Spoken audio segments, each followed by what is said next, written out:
സംഘടനയുടെ ആദരിക്കുന്ന ചടങ്ങാണ് ഇനി അരങ്ങേറുന്നത്. ആദ്യമായി നാദസ്വര വിദ്വാൻ ശ്രീ ചിറയിൻകീഴ് നാരായണൻകുട്ടി അവർകളെ വേദിയിലേക്ക് ആദരവ് ഏറ്റുവാങ്ങാനായി സ്നേഹപൂർവ്വം സ്വാഗതം ചെയ്യുന്നു.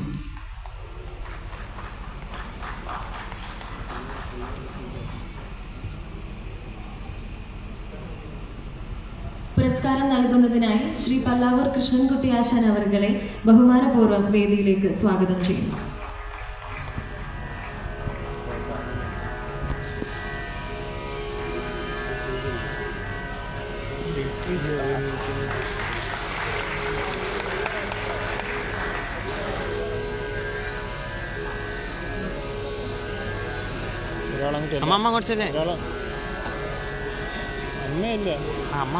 ശ്രീ ചിറയിൻകീഴ് നാരായണൻകുട്ടി അവർകളുടെ കുടുംബത്തെയും കൂടെ ഏറെ സ്നേഹത്തോടെ വേദിയിലേക്ക് സ്വാഗതം ചെയ്യുന്നു.